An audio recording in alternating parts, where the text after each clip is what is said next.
नमस्कार दोस्तों, संकल्प मैथ क्लासेस में आपका स्वागत है। हम कर रहे हैं यूपी टेट स्पेशल और इसमें मैं आज से केवल यूपी टेट से संबंधित अभ्यास प्रश्न हल कराऊंगा। मैं यूपी टेट का जो मैथ्स है वो पूरा हल करा चुका हूँ। मैं कुछ अभ्यास प्रश्न हल कराऊंगा, उसके बाद फिर से हम यूपी टेट का कोर्स करेंगे संपूर्ण मैथ्स।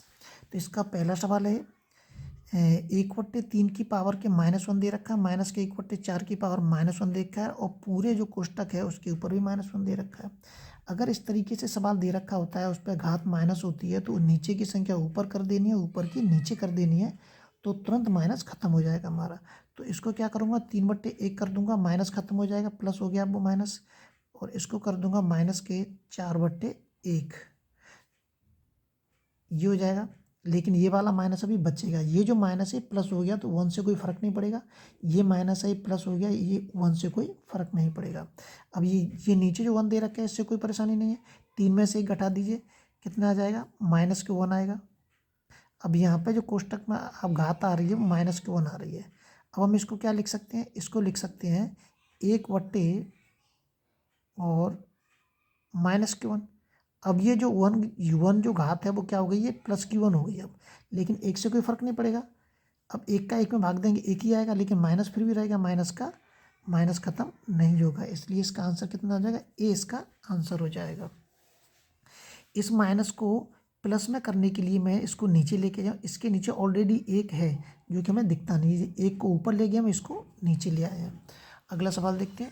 अगला सवाल दे रखा है इसके अंदर, 3 की 3 क्रमागत गुणज संख्याओं का योग 99 है, तो ये गुणज कौन से होंगे। देख, क्रमागत का मतलब क्रम से होता है, गुणज का मतलब होता है ऐसी संख्या जिनमें 3 का भाग चला जाए, लेकिन यहाँ ध्यान देना है कि वो संख्या क्रम से होनी चाहिए।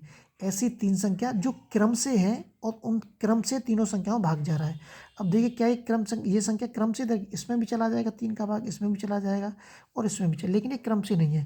पहले 24 है, 24 के बाद 27 में भी 3 का भाग चला जाएगा, लेकिन 27 तो है नहीं यहाँ पे, तो इसलिए ये वाला ऑप्शन हमारा नहीं होगा। अब इसमें तो 3 का भाग जाएगा ही नहीं, 32 में तो ये वैसे भी नहीं होगा।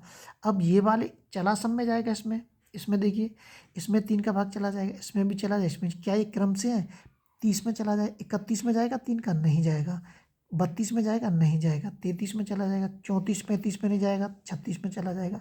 इसका मतलब ये क्रम से दे रखी है। इसका मतलब कौन सा ऑप्शन सही है, सी ऑप्शन एकदम सही है। और जब हम इनको जोड़ेंगे तो कितने बैठेंगे, 99 ही बैठेंगे। अगला सवाल देखते हैं। अगला जो सवाल दे रखा है, सीमा 1 घंटे में एक किताब का 1/5 भाग पढ़ती है, कितना, 1 घंटे में, 1 घंटे में कितना भाग पढ़ती है, 1/5 भाग पढ़ती है। यदि वह किताब का 2 सही 1/3 घंटा पढ़कर सो जाती है, कितने घंटा पढ़ती है, इतना पढ़ती है, मतलब कितने बजे, 3 दूनी 6, 3 दूनी 6 और 1 7, मतलब 7/2 घंटा पढ़ती है। वो कितना पढ़ती है, 7/2 घंटा। 1 घंटे में इतना पढ़ रही है तो 7/2 घंटे में कितना पढ़ेगी वो, मतलब 1/5 में, यहाँ लिख देता हूँ, 7/2 घंटे में कितना पड़ेगी, इसमें 7/2 का मैं 7/2 3 है, सॉरी 3 का गुणा कर दिए, 7 × 7 5 × 15, कितना पड़ेगी, 7/15 पड़ेगी, इसलिए बी ऑप्शन आपका इसमें एकदम सही हो जाएगा। अगला सवाल देखते हैं। अगला सवाल दे रखा है, आपने सीटेट का पेपर देखा होगा, उसमें सवाल कैसे आए, नॉर्मल सवाल नहीं आते हैं, थोड़ा सा बढ़ के सवाल आते हैं। वह छोटी से छोटी संख्या जिसमें 269 जोड़ने पर पूर्ण वर्ग हो जाए, संख्या प्राप्त कीजिए। अब देखिए 269, इसमें 269 जोड़ दीजिए, कितना हो जाएगा, 6 9 और 1 10, 6 और 3 9 और 1 10, 300। 300 किसी का वर्ग होता है, नहीं होता है। इसमें जोड़ दीजिए 269, जोड़िए, 9 6 15 5, 6 1 7 और 1 8, 285 किसी का वर्ग होता है, नहीं होता है। इसमें जोड़ दीजिए 269, 7 जोड़ दीजिए इसमें, 9 7 15 5 8 16 की 1, क्या ये किसी का वर्ग होता है, नहीं होता है। देखिए कितना आसान सवाल है। तो इसका मतलब कौन सा बचा, बी बचा, ये होता है 289, 289 17 का वर्ग होता है। अगला सवाल देखते हैं। अगला सवाल दे रखा है इसमें, 9 की पावर के 2x - q1 और 2 की पावर 5 - 5 में x का मान ज्ञात करना है। इस तरीके के सवालों में ध्यान रखना है, मैं इस 9 को क्या लिख सकता हूँ, 9 को लिख सकता हूँ मैं 3 का स्क्वायर, और ऊपर कितना लिखा हुआ है, 2x - q1 लिखा हुआ ऑलरेडी। इस ये दो जो है अब इस घात के गुणा में आ गया, ध्यान रखना। इसको खोलिए, कितना आ जाएगा, 32 हो जाएगा, और -5, 2 का इसके अंदर गुणा कर दीजिए आप, ये कितना हो जाएगा 2 दूनी 4x माइनस के 2 बराबर है कितना बचेगा 27 बचेगा। अब इस 27 को क्या लिख सकते हैं, इस 27 को लिख सकते हैं हम 3 की पावर के 3 तक 9 और 9 तिया 27 3 लिख सकते हैं। ध्यान रखना जब तक ये बेस समान नहीं होंगे जब तक हम घातों की तुलना नहीं कर सकते हैं।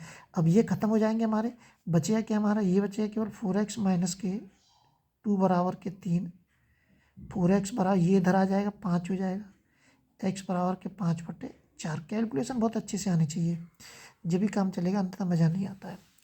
कौन सा ऑप्शन से, डी ऑप्शन आपका इसमें एकदम सही हो जाएगा। आप सीटेट का जो मैथ्स का ऑप्शन दे रखा है आप उसमें देखें कि मैथ के जो सवाल हैं वो बहुत हद तक जितने मैंने सवाल कराए थे उससे संबंधित और ऐसे सवाल आपको बहुत मिलेंगे। उसमें मैं टेट से संबंधित अभ्यास प्रश्न कराऊंगा, उसके बाद संपूर्ण टेट का मैथ्स का कोर्स फिर से कराऊंगा मैं आपको। जब तक आप वीडियो को शेयर सब्सक्राइब जरूर करें।